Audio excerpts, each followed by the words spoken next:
FULL keturunan Sunan Kalijaga yang jarang orang dengar kisah cinta Sunan Muria di Ngerang.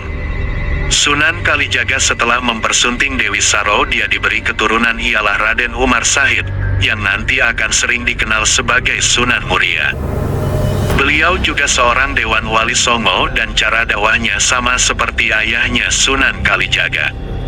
Kali ini kita akan mengisahkan cerita full Sunan Kalijaga dengan seorang wanita yang begitu cantik jelita, putri dari gurunya yang bernama Dewi Roroyono.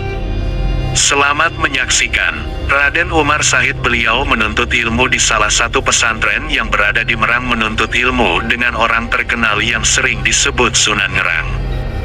Di sana dia juga bertemu dengan Raden Usman Haji atau Sunan Kudus yang ikut serta dalam menuntut ilmu bersama dengan sang Sunan dari Ngerang. Assalamualaikum, siapa Sunan Kudus atau Raden Usman Haji? Waalaikumsalam Kang Mas, jawab Raden Umar Sahid. Bagaimana kabar Kakang Sunan Kalijaga? Kembali tanya Raden Usman Haji. Alhamdulillah, kabar ayahanda baik-baik saja, meski akhir-akhir ini dia sering kepergian terutama wilayah Cirebon. Syukur alhamdulillah jika begitu kabarnya. Kalau salah seorang Dewan Wali pergi ke wilayah Cirebon, artinya ada sesuatu yang penting di sana. Insya Allah begitu. Raden Umar Sahid tampak tersenyum. Begitu pula Raden Usman Haji menanggapi senyumnya. Kakang Usman Haji, kemarin sempat aku lihat ilmu bela diri Kakang begitu mumpuni. Tidak usah berkata seperti itu Rai, saya masih biasa saja, itu hanya olahraga melunturkan badan. Boleh mengajariku?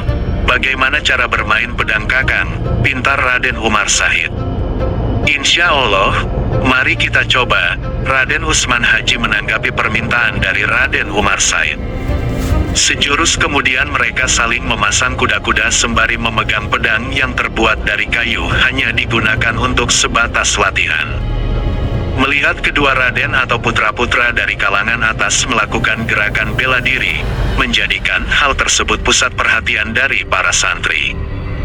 Begitu pula dengan Dewi Roroyono yang saat itu tidak sengaja lewat memperhatikan mereka berdua. Sedang apa mereka berdua, Bi? Tanya Dewi Roroyono pada pengasuhnya. Sepertinya mau bertarung. Bertarung. Dewi Roroyono kaget. Pengasuhnya tersebut hanya menganggukkan kepala padahal dia tidak tahu apa-apa. Beberapa jengkal kemudian Raden Usman Haji langsung menggerakkan pedangnya berusaha mengarahkan kepada Raden Umar Sahid. Namun dengan tangkas Raden Umar sangat bisa menghindarinya, bahkan berusaha membalas serangan balikan dengan kekuatan naga. Berhenti, teriak Dewi Roroyono sambil berlari berusaha meraih mereka. Serak, brak. Tiba-tiba saja tepat di hadapan mereka berdua Dewi langsung terjatuh tersandung kakinya sendiri. Ketika wanita tersebut ingin jatuh di tubuh Sunan Kudus, Raden Usman Haji langsung menghindarinya, menganggap Dewi Roroyono bukan muhrimnya walau saat itu mereka masih terbilang remaja. Brak, Raden Umar Sahid tidak sengaja langsung menangkap dengan refleksnya tunggu Dewi Roroyono sehingga mereka saling berhadap. Kamu tidak lama dari itu Dewi Roroyono dilepaskan oleh dirinya dengan pelan dan sopan sehingga tidak menyakiti sang wanita. Maaf Rai, saya tidak sengaja, kata Raden Umar Sahid sambil menundukkan kepala. Setelah itu segera berlalu yang disusul oleh Sunan Kudus atau Raden Usman Haji.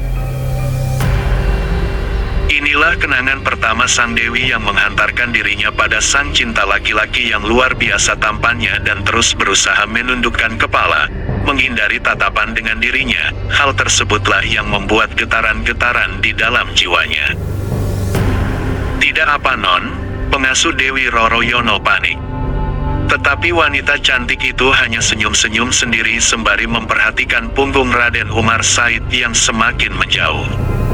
Siapa dia namanya? Tanya Dewi Roroyono. Raden Umar Sahid, putra dari Sunan Kalijaga, Wali Songo yang masyhur di mana-mana, namanya pasti dikenal, kata pengasuhnya memberitahu. Dia sangat tampan, Bo, gua Dewi Roroyono seperti orang tidak sadar. 1 bulan berlalu, Raden Umar Sahid semakin pandailah dalam mengasah ilmu bela dirinya. dan menjadikan dia paling unggul di pesantren orang dalam hal kebatinan dan bela diri. Emang dia selalu merendah hati yang selalu menganggap jika Raden Utsman Haji lah yang lebih unggul daripada dirinya karena dia menyadari dia lebih banyak belajar kepada Raden Utsman Haji. Terima kasih kakak, berkat bimbingan kakak Raden Utsman Haji, ilmu bela diriku semakin membaik, kata Raden Umar Said.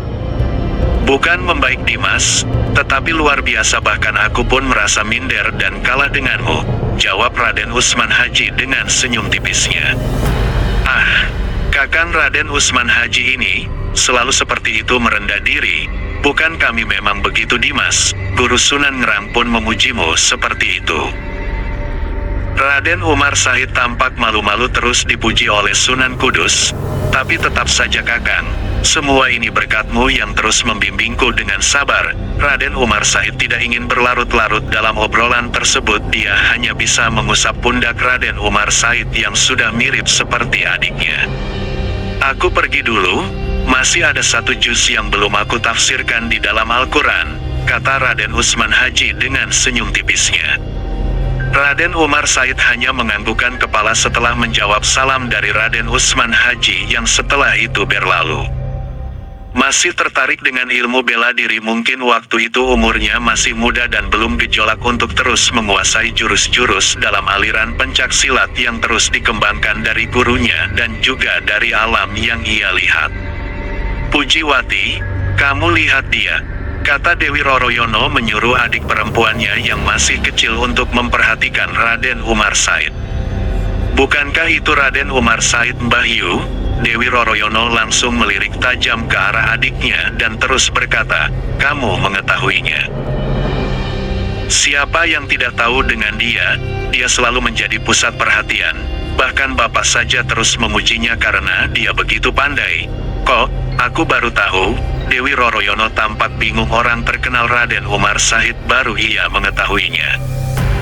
Makanya jangan terlalu banyak di dapur, sekali-kali keluar, itu keluar hanya untuk membaca hadis-hadis dan ilmu pengobatan saja, mau jadi tabib, ledek Pujiwati. Dasar kamu ya adik bandel, Dewi Roroyono mengusap-usap rambutnya. Sampai pada akhirnya mereka berdua saling tertawa. Tanpa mereka sadari sedari tadi beberapa santri putra selalu melirik ke arah mereka berdua, terutama melihat kecantikan Dewi Roroyono yang mulai nampak begitu cantik. Andaikan bukan putri dari Sunan Ngerang mungkin sudah banyak santri-santri yang menggodanya. Kembali ke Raden Umar Said, ketika dia sedang berlatih dengan khusyuknya tiba-tiba datang laki-laki yang lebih muda dari dirinya, badannya kurus, tatapan matanya tajam, langkahnya begitu tegas atau bisa dibilang agak sedikit sombong, lalu dia berhenti tepat di depan Raden Umar Said. Jurus yang luar biasa, boleh aku mempelajarinya kakang Raden Umar Said, kata Gantiri. Raden Umar Said langsung menghentikan gerakan bela dirinya, merapikan pakaiannya dan lalu melirik ke arah Gantiri. Assalamualaikum, bukankah seperti itu seorang muslim ketika bertemu dengan muslim lain untuk mengawali pembicaraannya? Raden Umar Said mengingatkan dengan senyum tipisnya. Waalaikumsalam warahmatullahi wabarakatuh, maaf kakang Umar Said, mungkin saya masih belum terbiasa, kata Gantiri. Jurus yang kupelajari itu biasa saja, tidak begitu istimewa dan tidak begitu hebat juga. Saya selalu tidak heran jika putra-putra seorang Dewan Wali Songo selalu merendah diri bila mana mendapat pujian. Berbeda dengan putra-putra dari kalangan Kerajaan Adipati dan lain sebagainya yang selalu semakin sombong setiap kali mendapat pujian. Tak pantas manusia biasa seperti kita menyombongkan diri, sedangkan di dalam semesta ini kita selalu masih merasa kekurangan. Biarkan Allah lah yang menyandang kesombongan itu, karena beliau pemilik dari segala-galanya, kata Raden Umar Said pelan dan santun. Benar begitu kakang, tapi apakah kakang bisa mengajariku ilmu bela diri? Untuk bekalku setelah lulus dari sini, kembali minta Gantiri. Kenapa kamu tidak minta kepadamu? Kapa, bukankah ilmu bela dirinya juga mumpuni? Aku ingin mempelajari yang baru kakang, dan sungguh aku tertarik pada ibu bela diri kakang Raden Umar Said. Baiklah jika memaksa, aku akan ajarkan bagaimana cara memainkan tombak, kata Raden Umar Said pada akhirnya mengiyakan untuk mengajari Gantiri bermain tombak. Sekali lagi pusat perhatian dari para santri di Ngerang kembali tertuju pada mereka berdua. Setiap kali gerakan bela diri yang dipraktikkan oleh Raden Umar Said selalu bisa membuat tertarik dari semua orang yang melihatnya. Raden Umar Said menyerahkan tombak kepada Gantiri untuk mempraktikkan apa yang sebelumnya sudah ia terapkan. Dari jarak yang jauh Dewi Roroyono melihat dengan tegang. Kali ini dia tidak ingin terburu-buru seperti sebelumnya yang membuatnya malu sendiri, apalagi sudah mengetahui jika mereka tidak berantem melainkan sedang berlatih untuk memperkuat ilmu bela diri satu sama lainnya. Raden Umar Said dan Gantiri terus melakukan bela dirinya terutama dalam memainkan tombak, beberapa kali memutar-mutar tongkat yang ujungnya ada senjata tajamnya tersebut. Cukup, tidak usah saling sombong lagi. Tiba-tiba laki-laki tegap gagah perkasa menghentikan mereka berdua. Raden Umar Said dan Gantiri menghentikan gerak bela dirinya. Katakan salam terlebih dahulu sebelum berkata lantang seperti itu. Assalamualaikum warahmatullahi wabarakatuh, kata Raden Mas Said berusaha memenangkan dirinya ketika laki-laki itu masih tampak sombong di hadapannya.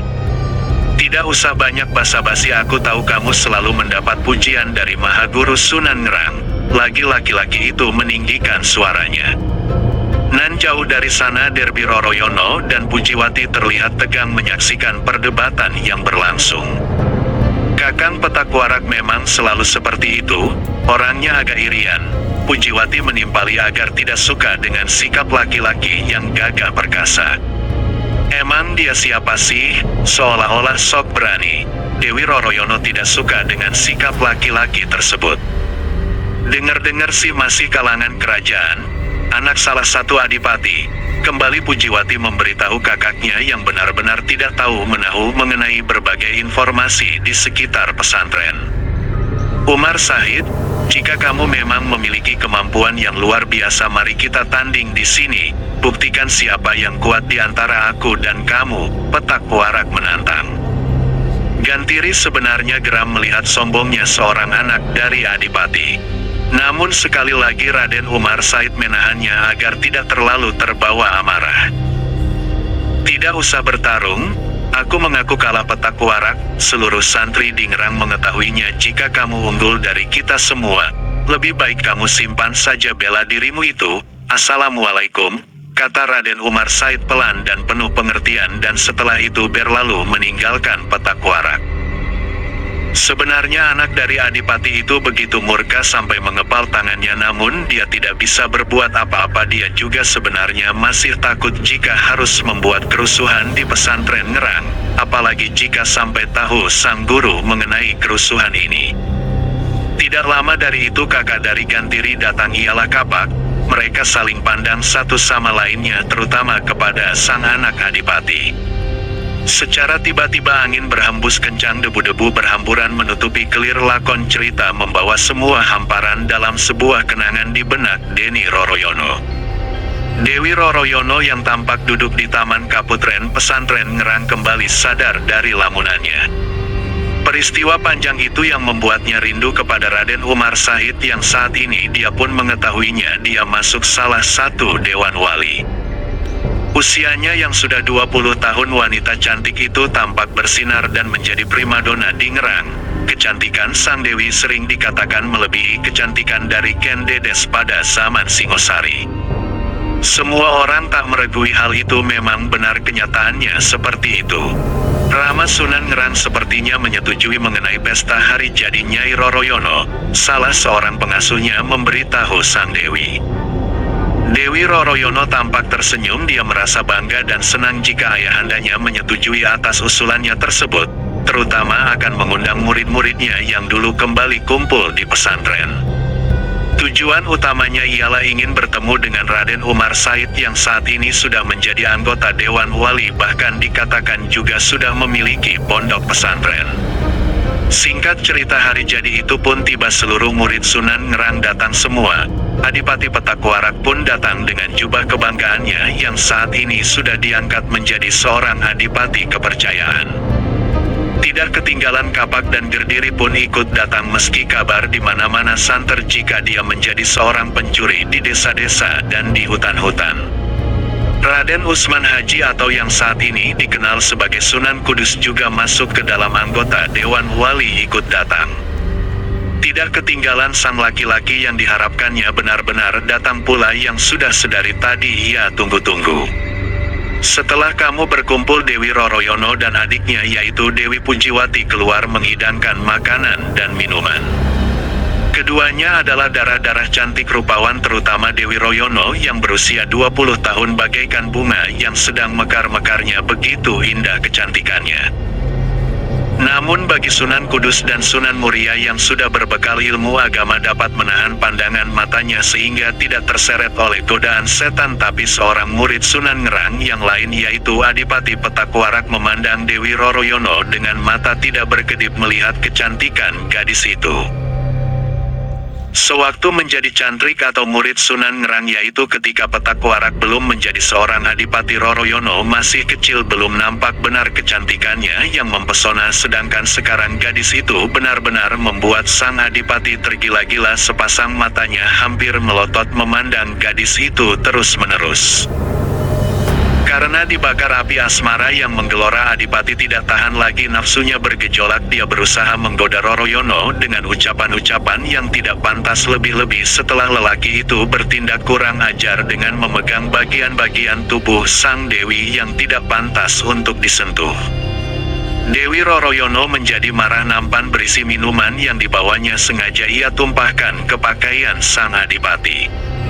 Adipati menyumpah-nyumpah, hatinya marah sekali diperlakukan seperti itu, apalagi melihatnya para tamu menertawakan dirinya, dia pun semakin malu.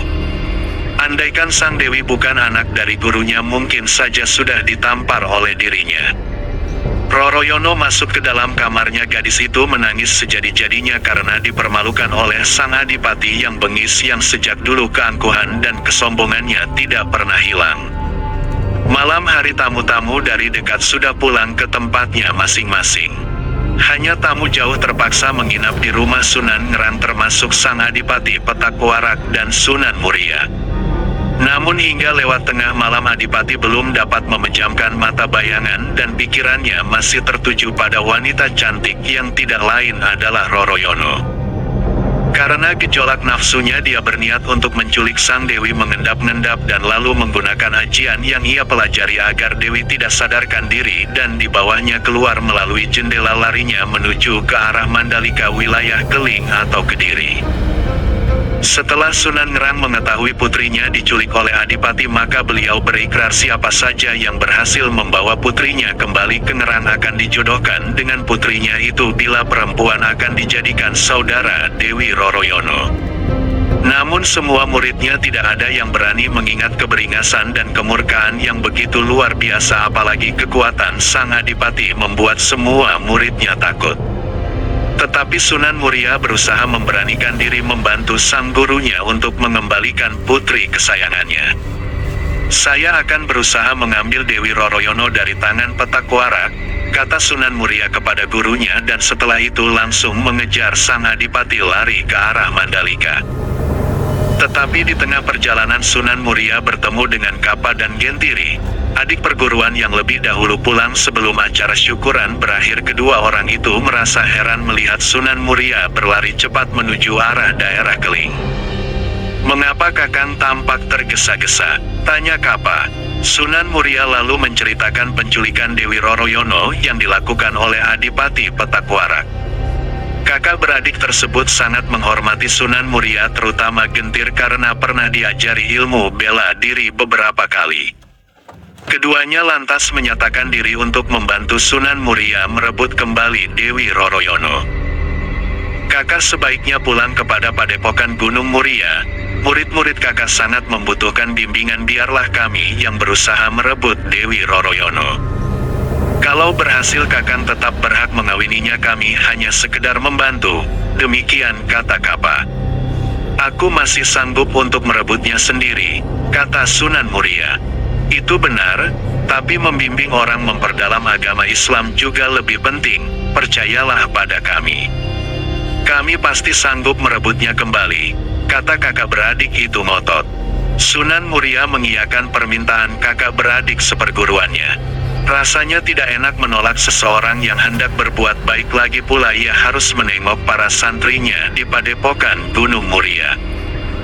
Untuk merebut Dewi Roroyono dari tangan sang Adipati Kapak dan Gentiri meminta bantuan dari seorang Datuk Lodang di Pulau Seperapat yang dikenal sebagai tokoh sakti yang jarang tandingannya. Usaha mereka berhasil di Roroyono dikembalikan kepada Sunan Ngerang. Hari berikutnya Sunan Muria hendak merang. Ini mengetahui perkembangan usaha Kapak dan Gantiri. Di tengah jalan dia bertemu dengan sang Adipati yang menjadi buronan. "Berhenti kau!" bentak Sunan Muria. Adipati tersebut yang sedang naik kuda terpaksa berhenti karena Sunan Muria menghadang di depannya. "Minggir, jalan menghalangi jalanku," hardik Adipati tersebut. "Boleh asal kau kembalikan Dewi Roroyono kepadaku, bodoh kamu. Roroyono sudah dibawa Kapa dan Gantiri, kini aku hendak mengejar mereka," umpat Petak Warak. "Kalau begitu langkah dulu mayatku, Rorojono telah dijodohkan denganku," kata Sunan Muria sambil pasang kuda-kuda. Tanpa basa-basi pertempuran mereka pun berlanjut, namun dia tidak tandingan yang seimbang dari putra Sunan Kalijaga yang memiliki kekuatan begitu sakti. Hanya dalam beberapa kali gebrakan Adipati telah jatuh atau roboh di tanah dalam keadaan fatal. Seluruh kesaktiannya lenyap dan ia menjadi lumpuh, tidak mampu untuk bangkit berdiri apalagi berjalan.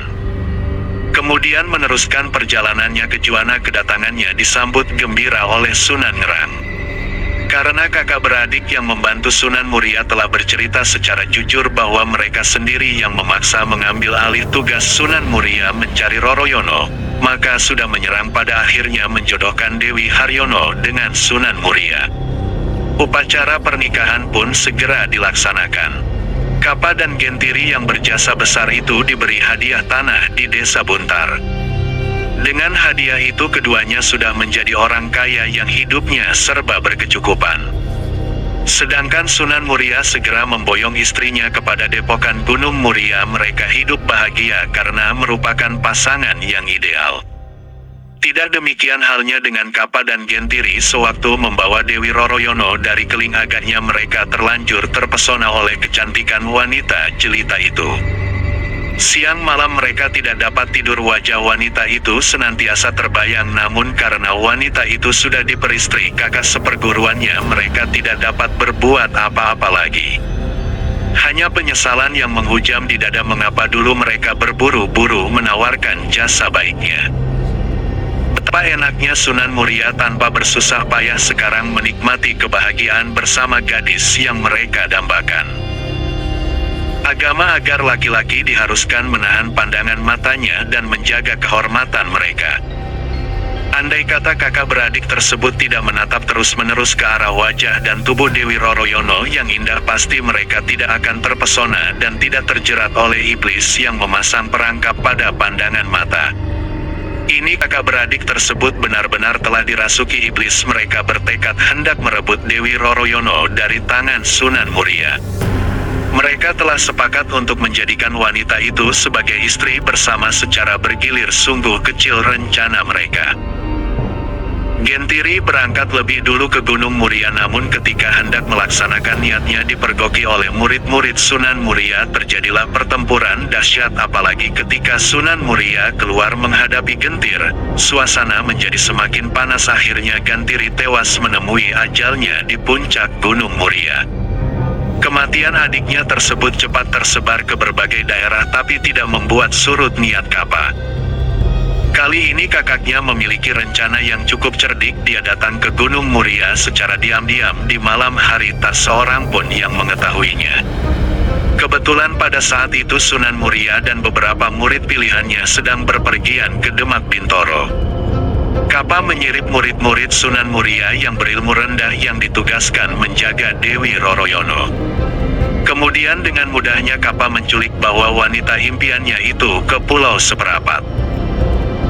Pada saat yang sama sepulangnya dari Demak Bintoro, Sunan Muria bermaksud mengadakan kunjungan kepada Wiku Lodang Datuk di Pulau Seperapat. Ini biasa dilakukannya bersahabat dengan pemeluk agama lain bukanlah suatu dosa, terlebih Sang Wiku itu pernah menolongnya merebut Dewi Roroyono dari tangan Sang Adipati Petakwarak. Seperti ajaran Sunan Kalijaga yang mampu hidup berdampingan dengan pemeluk agama lain dalam suatu negeri lalu ditunjukkan akhlak Islam yang mulia dengan agung. Bukannya berdebat tentang perdebatan agama, namun dengan menerapkan ajaran-ajaran akhlak yang mulia itu nyatanya banyak pemeluk agama lain yang pada akhirnya tertarik dan masuk Islam secara sukarela. Ternyata kedatangan Kapak ke Pulau Seperapat itu tidak disambut baik oleh Wiku Lodang Datuk. Memalukan, benar-benar nista perbuatanmu itu. Cepat kembalikan istri kakang seperguruanmu sendiri, dan Datuk dengan marah. Bapak guru ini bagaimana, bukankah aku ini muridmu, mengapa tidak kau bela? Sampai mati pun aku tak sudi membela kebejatan budi pekerti walau pelakunya itu muridku sendiri. Perdebatan antar guru dan murid itu berlangsung lama tanpa mereka sadari Sunan Muria sudah sampai di tempat itu. Betapa terkejutnya Sunan Muria melihat istrinya sedang tergoleh di tanah dalam keadaan terikat kaki dan tangannya. Sementara Kapa dilihatnya sedang adu mulut dengan gurunya yaitu Wiku Lodang Datuk. Begitu mengetahui kedatangan Sunan Muria, Kapa langsung melancarkan serangan dengan jurus-jurus maut. Wiku Lodang Datuk menjauh melangkah menuju Dewi Roroyono membebaskan belenggu yang dilakukan muridnya. Sampai pada akhirnya pertarungan itu menewaskan Kapa dengan darah yang bersimbah begitu banyak. Sunan Muria terpaksa melakukan itu karena jika tidak dirinya lah yang mungkin saja terkena serangan dari Kapa. Setelah meminta maaf kepada Wiku Datuk Lodang, Sunan Muria dan murid-muridnya segera menguburkan adik seperguruannya ketika di Ngerang, dan kembali membawa istrinya ke padepokan Gunung Muria. Selesai.